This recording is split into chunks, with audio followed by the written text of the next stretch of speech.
تعسر ولا تعسر وتمم بالخير وتمم بالخير رب يسر رب يسر ولا تعسر ولا تعسر وتمم بالخير وتمم بالخير رب يسر رب يسر ولا تعسر ولا تعسر وتمم بالخير وتمم بالخير بسم الله الرحمن الرحيم بسم الله الرحمن الرحيم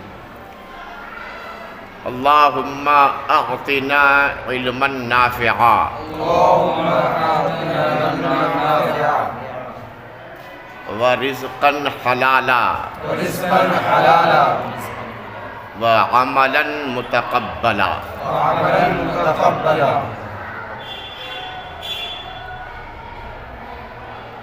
باب کیف کان بدء الوحی الی رسول اللہ صلی اللہ علیہ وسلم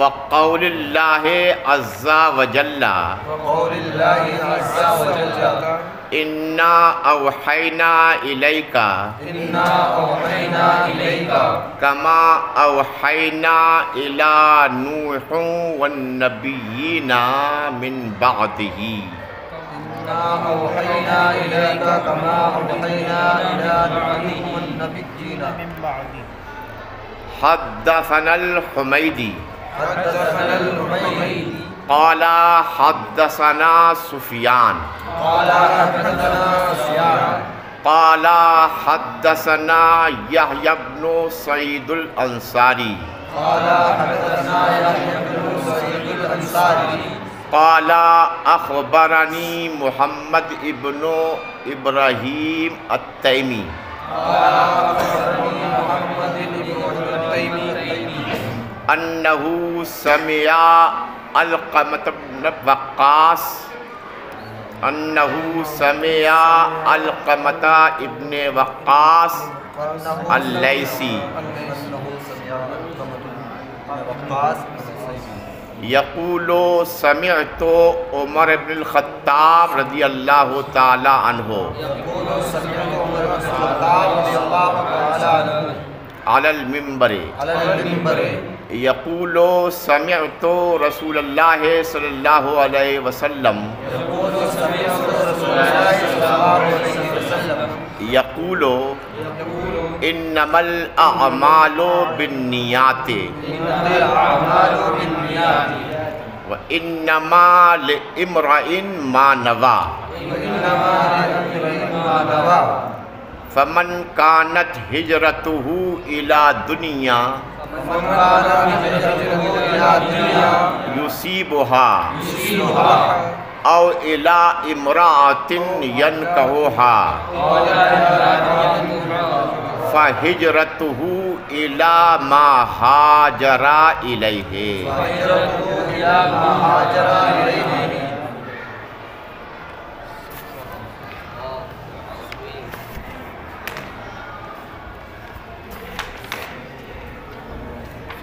اس کتاب کا نام ہے بخاری شریف کتاب کا نام ہے بخاری شریف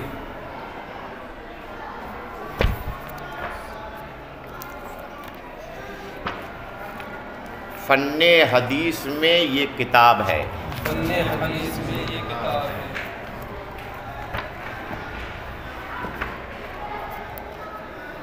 اس کتاب کے مصنف کا نام اس کتاب کے مصنف کا نام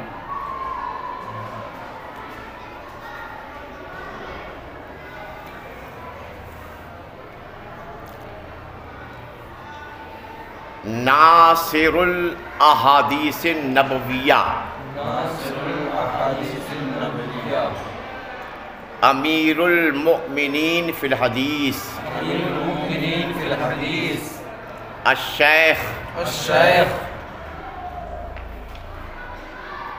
ابو عبداللہ ابو عبداللہ محمد ابن اسماعیل محمد ابن اسماعیل علیہ الرحمت و رضوان۔ علیہ الرحمت و رضوان۔ نام آپ کا محمد ہے،